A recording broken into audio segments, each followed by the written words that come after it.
Good morning, everybody. Hello. How are we all doing? Welcome to the 11 a.m. session. I know some of you joined us at 10 a.m., so welcome back. And for those who have just come into the backyard for as their first session, you're very welcome. My name is Annie Dunne. I am a food consultant and mentor, and I run a business called the Art of Grate Food. Somebody decided to give me the job of hosting this session. First time doing it, so please do bear with me. I will likely make lots of mistakes, but I have a really great session, really great panel to introduce you to shortly, because we're here about where you want to sell your product. So which channel do you want to find your product in? Some of you are already in some channels and maybe exploring new channels. For some of you, maybe this is the first time that you've even thought about selling in different channels and you're not quite sure which one you might approach first and how do you prioritize that. So to help answer those questions and to help you a little bit on the way, I'm going to introduce you to the panel that we have that will help on that. So first up is Birgitta. Doesn't really need an introduction, but for those of you who haven't come across Birgitta, she owns a fantastic smokehouse in Lisdoonvarna called Burren Smokehouse with her husband Peter. If you've not been, I highly recommend you go there because it's a fantastic experience. You get to taste the product, experience the smokehouse, as well as just experience Lisdoonvarna as well, which is fantastic. Birgitta has over 30 years experience in all the various channels, so really look forward to asking her for advice. Colin, again, doesn't really need an introduction, but Colin owns and runs with his family Ardkeen stores in Waterford City, an amazing food supermarket store, been around for a number of years now, Colin, and has had huge success in the e-commerce sphere as well as bricks and mortar. So we'll take Colin's advice very shortly. We then have Jason Corrigan from the Irish Butchers Guild. Now, the Irish Butchers Guild was new to myself. It's a group of passionate and innovative independent butchers and meat experts, and they're dedicated to delivering uncompromising quality and great service. You can find members right across the country.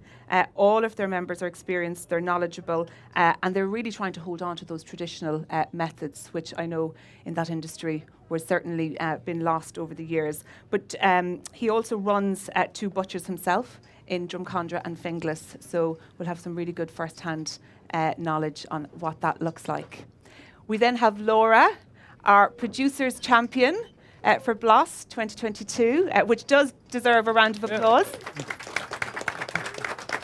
And Laura is from Indie Food in Belfast. Again, a fantastic, it was one store up to, 12 months ago, and now recently opened a cheese shop as well. The second store is about 2 years old. 2 years old as well. So for those, have we lost sound? I'm back. So for those who haven't been to Belfast or haven't visited Indie Food, it's a fantastic store. They really do things differently. They try to innovate, and they are very much about eco-friendly packaging, and to have a whole host, I think maybe 800 products or so, and again have had some really interesting success in e-commerce space.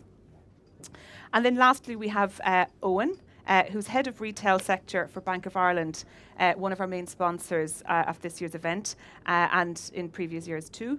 And Owen is an accountant by trade, I think Musgraves, Correct, right, yeah. many years Correct. there, and then for the last 8 years he's been developing a robust and sustainable sectoral strategy for Bank of Ireland in respect of the retail sector. He's really passionate about building long-term partnerships and relationships within the retail sector, and he'll give us some great views on the landscape in retail and where it's going over the next few years.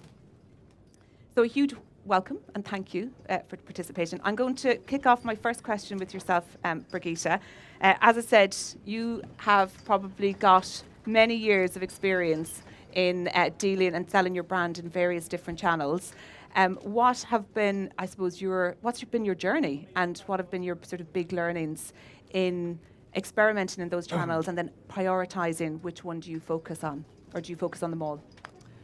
Okay, yeah, so we're very fortunate to be in an area of the Burren, and we set up our business with our first channel was food tourism. From the very beginning, we wanted to produce something artisan, small production, small team, and the very best we could get hold of, buying local and 100% Irish. And so our best customers were actually these people that come to us. Okay. They buy our salmon and they walk away. So I don't even have to distribute the product. It's like heaven. And I also sell it at, retail price.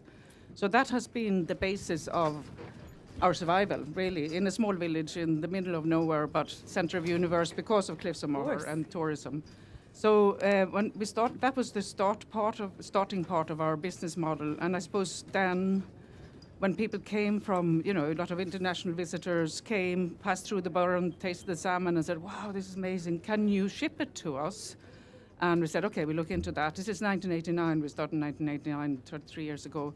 And so we said, we'll look into that. We got in contact with UPS and DHL, and we started to ship it directly to private customers. And that would have, I suppose, our first website was in 1996. It was just a basic email. You click the email and you get, can we order this, that, and the other. We also grew from people, international visitors, coming to visit us. We grew a bit of wholesale and internationally. So we had, quite interesting combinations of people. We had this, I'd say it was maybe probably 90s, mid-90s or late 90s, that this retired Attorney General came to see us, and he tasted our salmon, and he loved it. He was in New York, based in New York, loved it. And he said, "I'd love to import this as a hobby to New York." So he got his personal driver, to collect the salmon that we shipped from Shannon direct to New York, collected and distributed to the yacht club, really good places. He did recognize the quality of the product, so he felt and put it in, and we got awards, blah, blah. So the wholesale has also grown from people that came to visit us, got inspired about how we produce the salmon, and started wholesale. But for the moment, so we have, if I list out the different channels, so the direct sales to consumers coming in to see us, private mail order, so that would be the second best because we can use our retail price. We have to ship, and there's a lot of customer service with that, which we hero. So then wholesale, we did wholesale in the area to the likes of Corrigan's Castle and various restaurants and hoteliers in the area. We now have the Marion Hotel, the Mark Hotel, Ashford Castle, which is amazing when somebody comes to visit us and says, "Oh, yeah, I tasted your salmon in the Marion," or "I saw it in," that's amazing. So anyway, then we have retail. So we started with independent retail, and it was McCambridge's, Fallenburn, various different Joyce's, and a lot of them have now turned into Musgrave or other retailers that have bought them up. And our first dip into multiples was actually Dunne Stores and Simply Better, and we did the back door first into one of the stores, a bigger store in Dublin, and then we went in under the went into Simply Better brand, and I didn't know, do we really want this or not? And then, no, this is a good space. Yeah, we like that. So all these different channels are really important to us. Some is for, there's different seasons.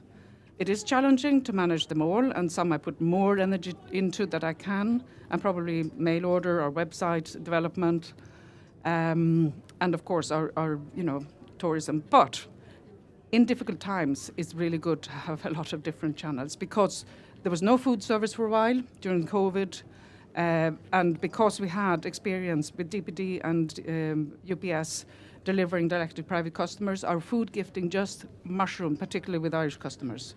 France, we have a lot of customers in France, that went down.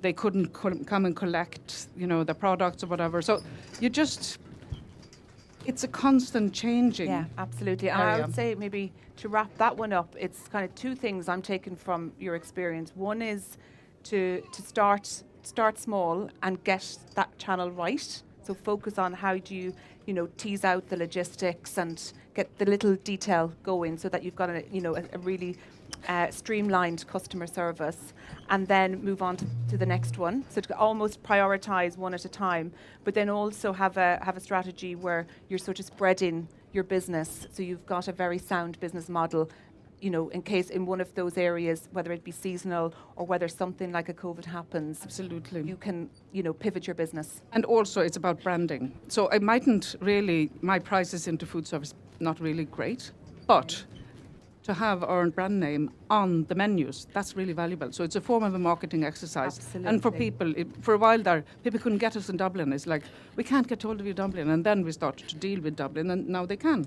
Brilliant. That's really good. Colin, I'm going to move on to yourself. So just tell us a little bit about Ardkeen and the journey that you guys have been on.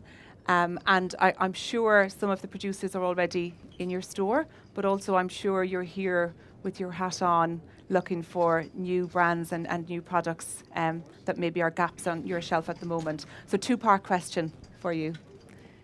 Well, it's just the general background, I suppose. Quality food store in Waterford, an independent, quality-focused food retailer. We're actually there more than 50 years now, would you believe? But not in the way we are now. It's grown organically. Started by my parents in the 60s, and we have, for the last I suppose 20 years in particular, we've been focusing on being a platform for small-scale Irish producers, artisan or high quality. And that's just, because we've always been in that space from the beginning, but as competition hotted up more and more, that seemed to be a place where we could go and carve out a niche for ourselves and survive, really. So we're an unusual creature being independent. We're not associated with any of the large buying groups or So we've been on doing a bit of online, I suppose, starting really in a basic way years ago. And was that was that based on consumers want to get you outside of the sort of Waterford region? It was based on, really, we felt we should be kind of putting our toe in the water and had you seen others doing it? Yeah, well, it was an area that people were conscious of, and it was obviously a growing area. So let's have a look and see what we can do. And it has grown. The growth in it every year has been, very significant, but from a small base, and we stock products from over 200 Irish small-scale producers online now. So in store we sell a wider range, and we sell what we might call sort of mainstream products alongside artisan products that I mentioned. But so in store we're encouraging people to shop for everything they want, that we have what they want. Nobody only buys artisan products. They just put them into their basket here and there, and everybody has their own priorities and favourites around that. Whereas our online, it's artisan or specialist in some way, so people can go there specifically. So it's been a big learning curve. It still is a learning curve online, because. Getting the website is the beginning, but trying to get that right and trying to get it out there and trying to get it engaging and working well is just ongoing all the time. But after that, then you have the fulfillment, the customer service, and all of that. You're laughing at me because No, I'm agreeing. Totally. It's a huge thing, And I'm preempting maybe a question as a producer in the audience. So, there's a gap in your range for their product. What are the things they need to think about to make sure that they're supporting having a really straightforward experience online from Ardkeen for customers? So what are the little things Well, that they need to maybe tease out in their business? We have a fairly open, policy in that, and if we want to engage, if a supplier wants to engage with us, who hasn't before, our door is open. Really, just send us an email or make contact, and we want to try and have a constant stream of new products coming through our store to keep our customers interested and excited, and that applies to online as well as in store. So we're always looking for new products. Now, that doesn't mean to say everybody who contacts us is going to get listed, because some categories are just quite small, and if we Don't have elastic yeah, shelves. well, if we have two in that and they're doing okay, we don't want to put a third in there and kind of make it sort of not worthwhile for anybody. Yeah. That's if it's a small category. So it's very important that new suppliers have, they can't be just coming up with a product that is the same as other products. There has to be something in it that's new, that's interesting, that's going to catch the eye of the customer, and there's a batch of customers out there likely to try that. So it's really important, Brilliant. And then getting it online, we can't get everything online, obviously.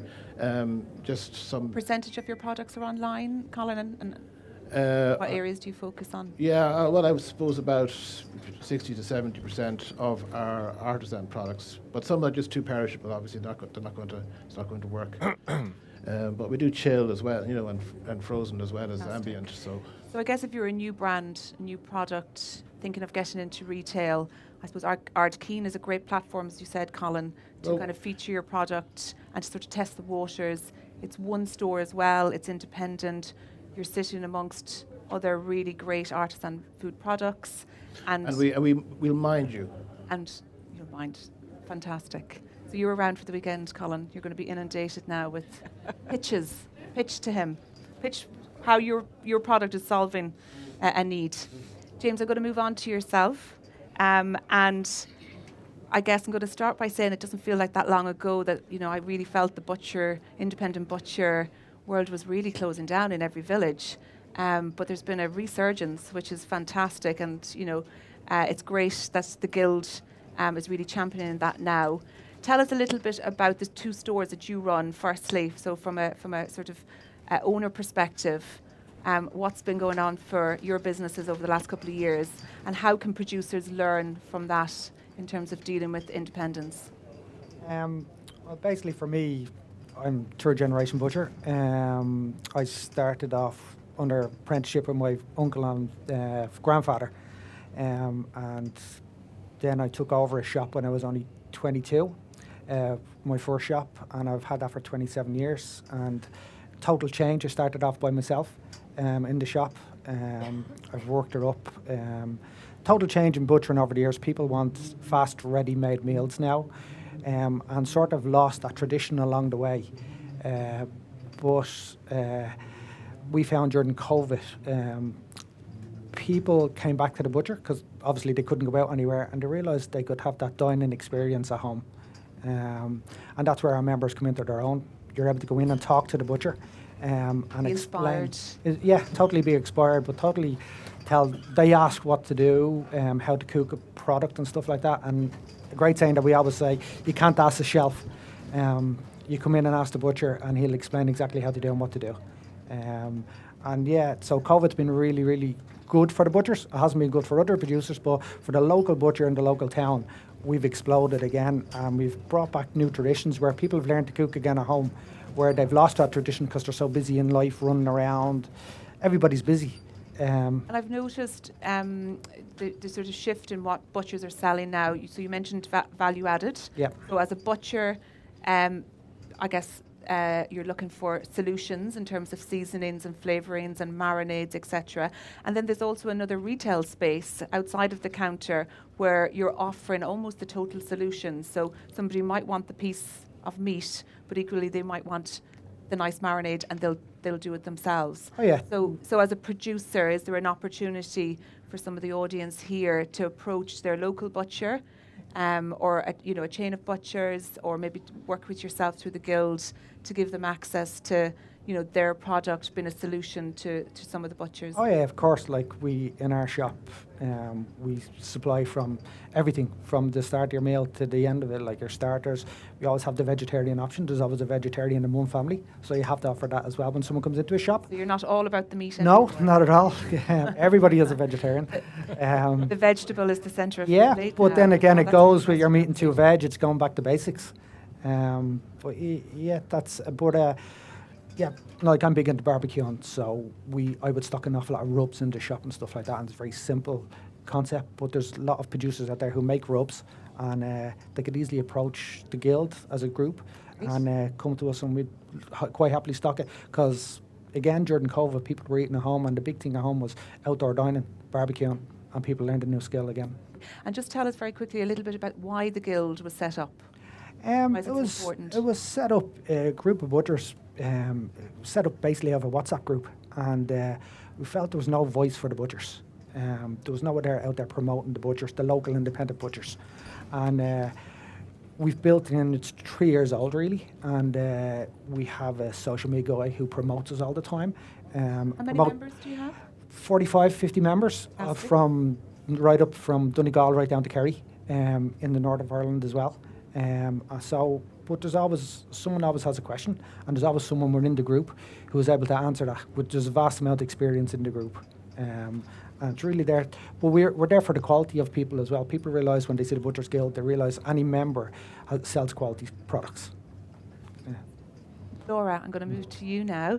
Indie Food, tell us a little bit about the journey that you've been on, and I suppose what you're looking for this year at the awards. Well, I suppose the journey actually started at Blasnairn maybe 7 years ago with Johnny, my business partner, coming down here to really sort of explore all the local producers and see what it was about and make lots of connections and start up sort of Indie Food. It initially started as a market stall, really. Always the same ethos from the start, exclusively produce from the island of Ireland, both north and south. To start with, it was mainly ambient because Johnny was sticking it in the boot of his car and driving it from Johnny's market, down here on the right. from market to I don't know market. Johnny, sorry to call you out, but He was storing it in like the roof space of his parents' house, and bringing it down those flights of stairs, taking it around markets, and trying to sell it on a website that nobody knew about, nobody knew existed. So obviously didn't really work. You can't just, I suppose that is a small lesson in itself. You can't just stick something online and expect it to sell if nobody has any awareness of who you are or what you're doing. So that's what kind of drove him out to the markets. Our really local markets to start with. Our Cumber market, our local market, our hometown now for our sort of headquarters, our main shop, was the first one where it all really began, and kind of led on from there to a small pop-up shop in Cumber offered by a local businessman who said, look, it's coming up to Christmas, people are really enjoying your stuff, like, don't you think hampers would be really great at Christmas? Come into the space that we have that nobody's using and try a shop, see if it'll be supported. 7 years ago, I think, particularly in Northern Ireland, it was really at the start of that kind of support local. There's great stuff on your doorstep. We were, and still are, a tiny bit kind of behind you guys down here, as in you have so many more producers, it all was happening a little bit quicker. So there was an interest in what was happening and things being a little bit different. So that shop happened, there was a launch over that Christmas. Lots of people got access to wonderful products that they didn't have before, that had been discovered sort of between coming down here or travelling around Ireland. And it was decided that shop would be permanent, give it a go, kind of take it on beyond Christmas. I think there's a really, sorry to interrupt you, Laura, really good learning in that in terms of taking a test and learn approach.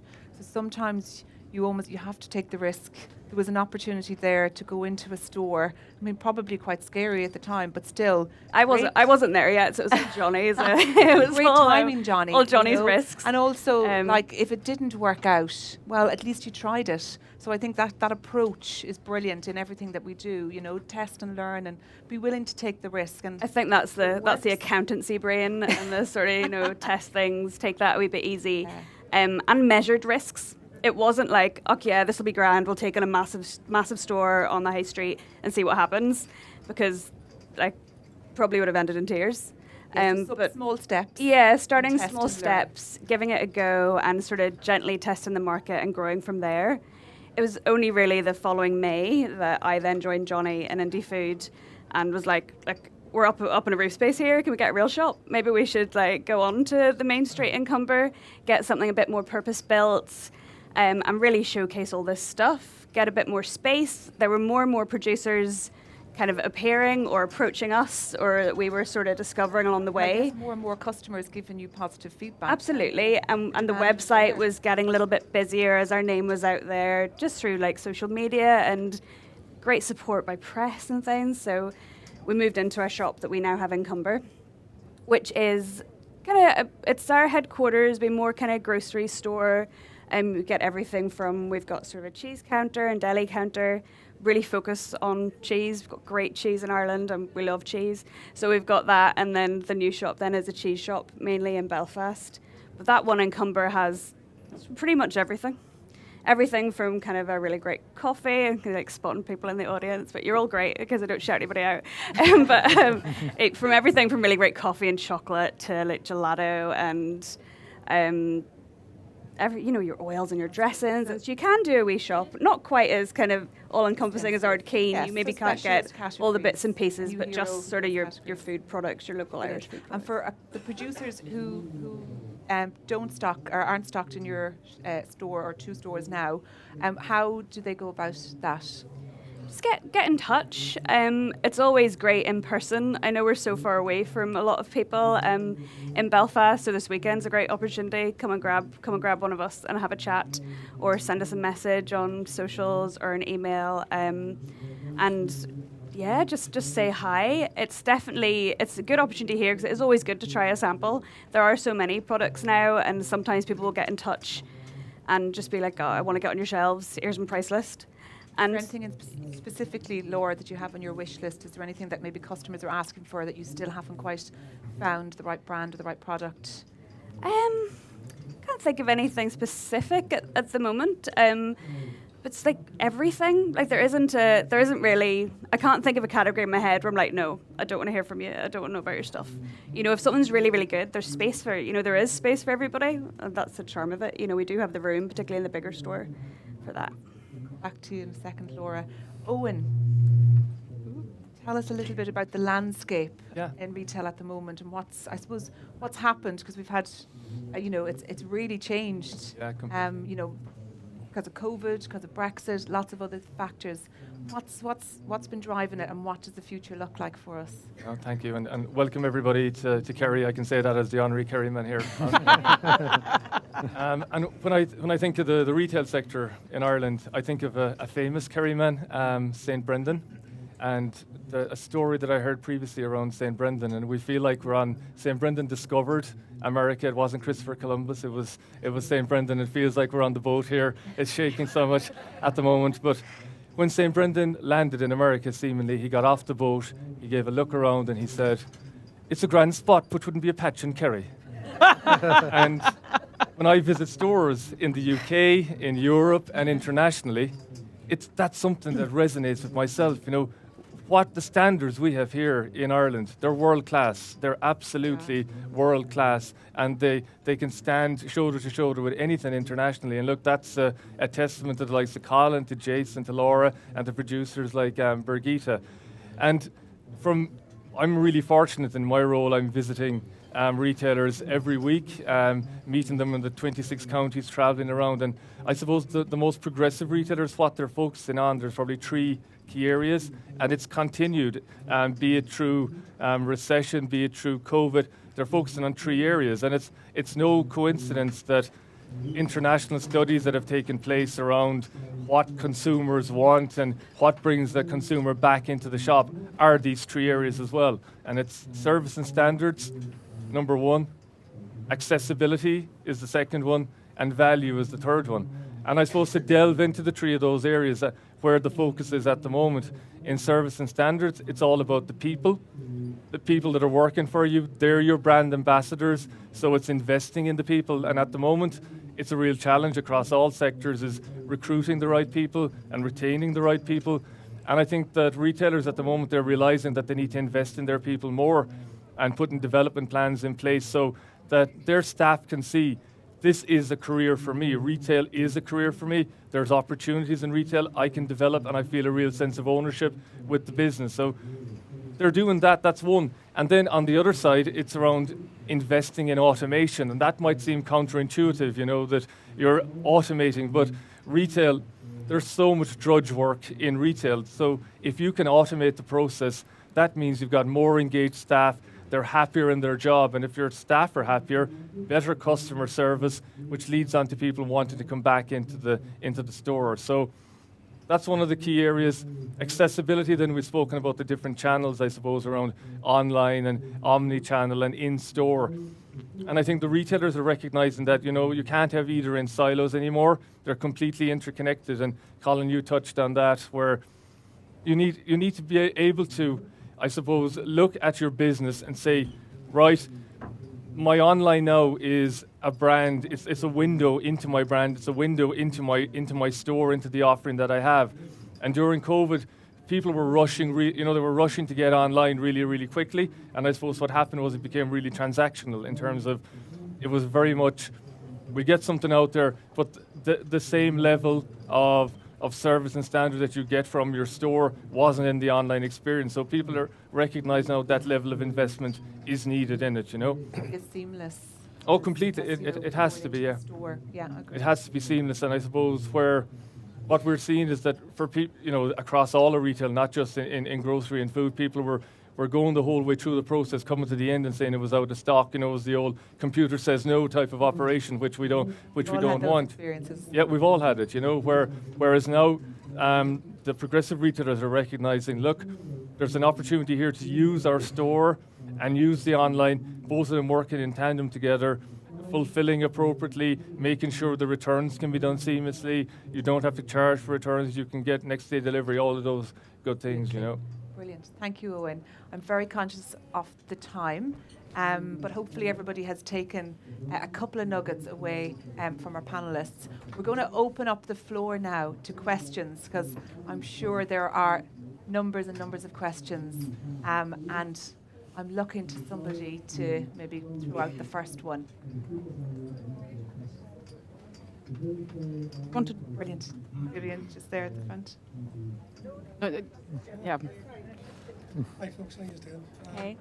For you people who've got independent stores, I was wondering, is there some kind of agent that goes around independent stores with new products and tries to pitch them to you?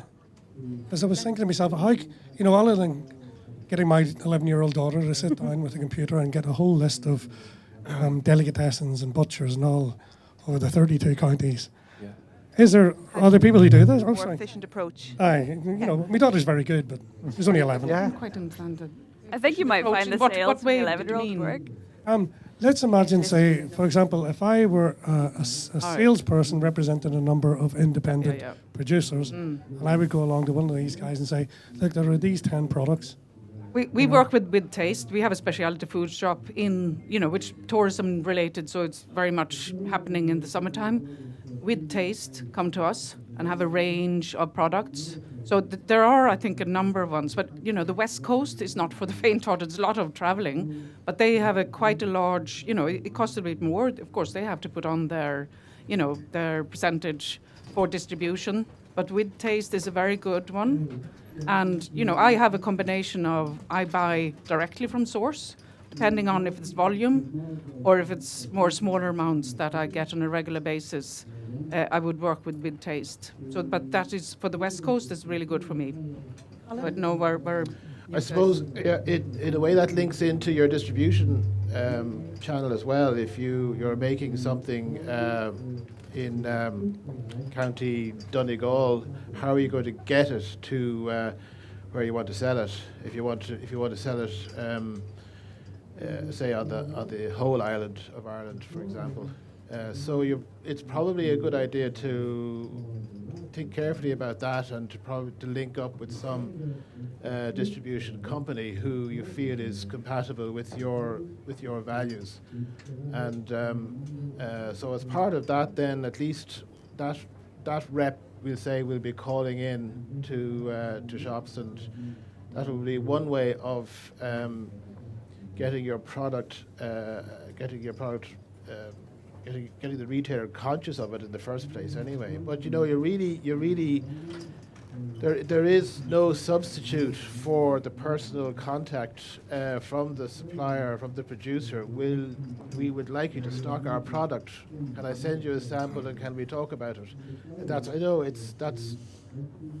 a lot of drudgery, if you like, if you want to cover a lot of counties, but that's the best way of selling your product on a personal striking the balance, I guess, of being able to cold call and target those stores face to face with your product and telling your story and getting that initial engagement. And of course, if there's already some kind of awareness created, perhaps through social media, of your product, and where like we're talking about making progress in small steps, which I think is very important. So if you're starting off perhaps in your local community and your local region and working on that, and then getting some good social media attraction within that'll spread then, so that when you do make the phone call to somebody in Cork, they might have heard of your product, and they say, "Oh yeah, I've heard of that, and it looks like a nice product." So, that help. That's brilliant. We have another question here. Do you want to? Question. Yeah. Hi, I have a catering business in Clonmel. What's it called? Barbara Russell Catering. Barbara Russell Catering. Barbara Russell Catering, great. So, good PR opportunity. Thank you. But I suppose what I'm trying to figure out is the brand name saleable? I've built up a good reputation, but it's the name is a lot behind the brand. Yes, I offer a good service, but is it saleable? I would definitely say yes, and I think that if it's a saleable item, of course it's down to numbers. What customer base you have, how your finances are, but then also I think that it could be potential that because it's very personal to you, it still is a brand name, but maybe if somebody were to buy you, that you could offer to stay within the company for a couple of years to do I think that's often done, that you transition. Correct, yep. Between, you within the contract of the sales, you say you get paid, for 2 years to run the company and to transition that and introduce people to you. But I think absolutely, Yep. You have a brand, you've made a brand. I don't know your brand, but, and I think that if you were going to sell, you need to think carefully, what are my brand values?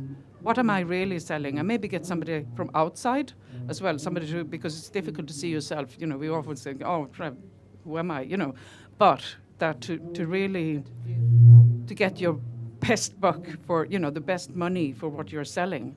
What are my strengths? Or, what are my weaknesses, but what are my strengths? And absolutely, things like that can take a bit of time. You need to plan well in advance, maybe a couple of years before you actually come to and think of who could be interested in buying me. Is there a bigger brand? And, sometimes it's like, for example, McCambridge's or various, they built a big brand.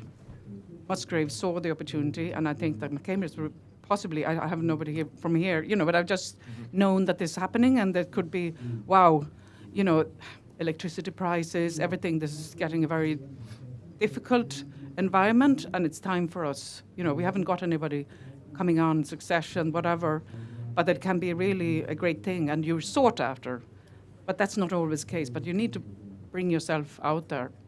You know. Yeah, I think that? it's something it's something that's happening an awful lot at the moment. I think COVID was a real catalyst for people to say, do I want to continue with the business, you know, given all the struggles that were there. And there's a lot of consolidation taking place in the market. Birgitta mentioned it there, and we're seeing that around the country. What I would say to you is that it has to be right for you. The partnership has to be right for you.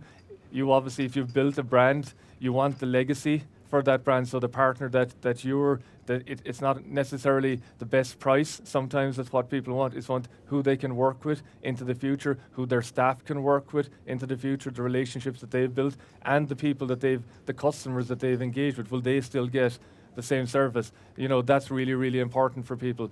And what I'd say is that the first step is about thinking about the process, then it's about taking the step back, getting advice from people, be it financial advice or strategic advice. And it's something that all businesses need to do, have in tandem together, is a short-term plan and a long-term plan.